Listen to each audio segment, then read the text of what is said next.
season. What is it like going to test? Because acceleration and deceleration, there's nothing to hold you from like your head going forward. I mean, there is, but not to the level that you would drive that way.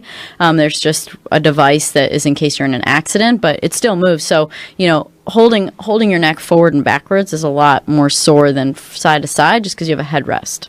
So when you get out of a long race, is your whole body tired? Yeah. I mean, in stock cars, it's really a lot about dehydration. Dehydration? Yeah, I mean, the car's like 130, 140 degrees in there. Now, do you have a tube? Are you sucking I water from a tube? A Camelback that goes through the front of my helmet. A couple blowers, a back blower, a helmet blower, things that are cooler air, but I'm here to tell you it's still hot as hell in there. I can imagine. I mean, there's a fire in a gigantic iron block in front of you. Yeah, when the water and oil temperature is 300 degrees, yeah. Jesus. It sort of, it's like a greenhouse in the car. It runs right underneath you, too. Do you think you're going to miss it? That's a great question. I was talking about this just the other day. Like, am I going to miss the intensity? Am I going to miss certain... I mean, I don't know if I think I will miss some of it a little bit. Every now and again, I'm driving down the road, and I'm like, I'll probably miss it a little bit. But yeah. Again, I'm a decisive person, so I'm good. I'm sure you're good. I'm just wondering more if I'm going to miss the intensity level of the job and the highs being so high, but the lows being low. I mean, that's how you get the highs, right? And the duality of the environment. I'm wondering if I'll miss some of that, and if whatever I do on the side will be enough. What is the age that most people retire from racing? I'm 35. I'm a slightly young. I would say early 40s. After a while, their body just takes too much. And you're just exhausted. I mean, honestly, like, especially if it's NASCAR, you're just exhausted. I mean, that's my feeling anyway. You're gone for 40 weeks a year on the road in these, really luxurious places of the world, on the Barbecue World Tour, like grilling out of your bus and living out of a bus for most of your life, and, on the road, in and out of airplanes, hours of nothing to do on the weekends while you're, sitting there. So just kind of the grind. So I think you kind of just get a little worn out. Yeah, I could only imagine. I mean, even like you were talking about interviews and stuff, like, yeah, I enjoy doing interviews that aren't based around, how's your car this weekend? I mean, those are just so boring. They really are. Right, yeah. So it's fun for me to talk about working out or cooking or wine, food, all that stuff. It's just interesting, or aliens. Yeah, I can only imagine the boring grind of the media tour that you must have to go through when you're racing all the time. Yeah, I'll tell you what, Danica, you were moving quite fast out there today. You happy with her performance?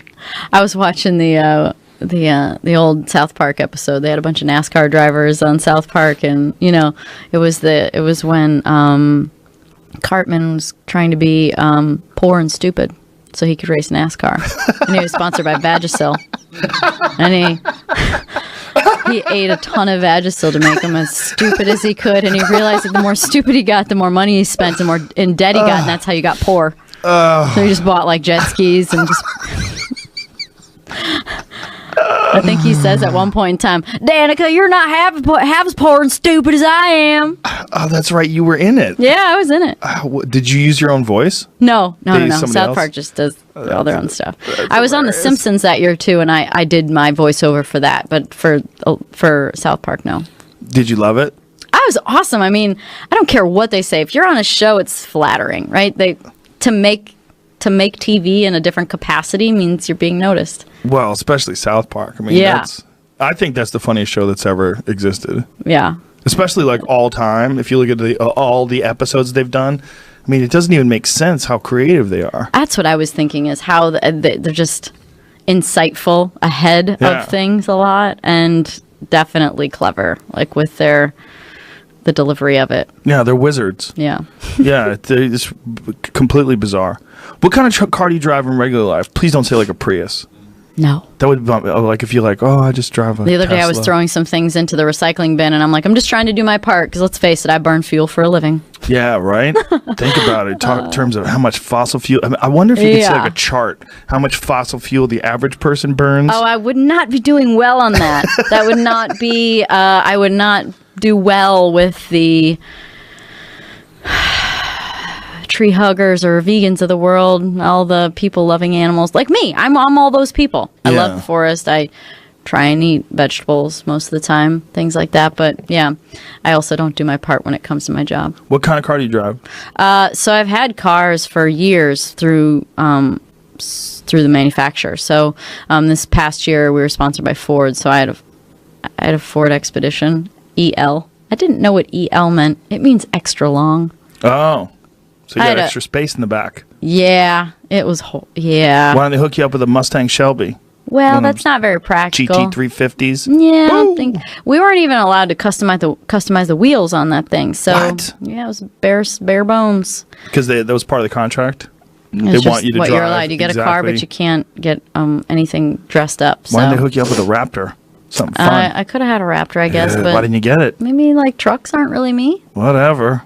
Thing's fun. Better than the EL. Yeah. Well, the EL's not bad. But yeah. So and then I had a Tahoe and I drove for Chevy before that. I would think that you would want something fast. So then I bought my first car in what's the last car I bought? Oh yeah, a long time ago I bought a Mercedes ML63 AMG. It was like a SUV, souped up SUV. That was a long time ago. That was like 10 years ago. I bought a Range Rover. So since then, you've just been using manufacturer cars from the sponsors? Because they're $3. Yeah. And they're not, whatever. It's free is free. Is that like a part of the contract? Like that's the only car you're allowed to drive? Probably not, but that's the only car if you're going to drive to the racetrack, probably want to drive in your company car. Yeah, probably good move. Yeah. Yeah, but other drivers have other cars too. But do you think that once you retire, you will start like going, God damn, I think I need to get something fast? I'm not a car girl. What? Nope, not a car girl. I'm sorry to disappoint you. What does that mean? How'd you even say those words? I know. How'd you just say I'm not a car? Do you know who you are? Yes, and You're I'm not Danica a car Patrick. girl. I know. You're a race car driver, woman. I don't even know how many cylinders are in things. I just drive them. I'm just good at that. You don't know how many cylinders? I don't know. I think we have 8. That's so crazy. I just lost so many fans. Yeah. How can you be such a good driver and not know anything about cars? I don't need to. That's a good way of looking at it. I don't build it. It's true. I didn't have to go to school for engineering. Remember the beginning of our talk? 10 years old. 10 years old. I remember. So, yeah, I can drive them. You need to get yourself one of those new Shelby GT500s, 700 horsepower. Yeah, I've seen one. They just announced it. Oh, a Shelby. New one. Oh, okay, not the GT. Not the GT500 or the... Oh, you mean the Ford GT. Yeah, no, that's pretty crazy too. But Shelby just put out a new muscle. But the problem with those Ford GTs, they're awesome, but the paddle shifts. You want a manual? Yeah. You want a stick? Yeah, I like sticks. Yeah, it's more fun. It is. Yeah, it's just... It's more racy. It's just more fun. Yeah, I have a Bronco, a 1971 Bronco. I saw it down there. Driving that is, it's a stick. It's like, it's not that fast, but it's just... Just feeds your testosterone. Mechanical. It's mechanical. You feel it's analog, I just like my car to be good off the line. I bought a Lamborghini a long while back, and it didn't have a cup holder. So I was like, well, this is stupid. This is not practical. So, yeah. So then I bought the Mercedes.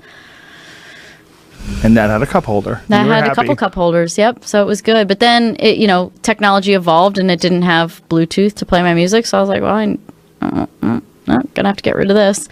And that was when I started driving for Chevy. And then I got a Tahoe and I liked that. And then I got an So you're driving for Chevy and they didn't give you a Corvette? I didn't ask for one. How could you not want one?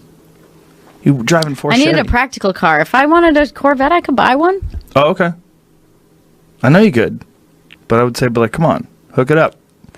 I'm not. Yeah, come on, Chevy. I'm not a car girl. We went over this. I don't understand this though. I keep wanting to catch you in that lie. No, I don't care. I have cars are like purses for me. I just need one nice one, and when it wears out, I'll get a new one.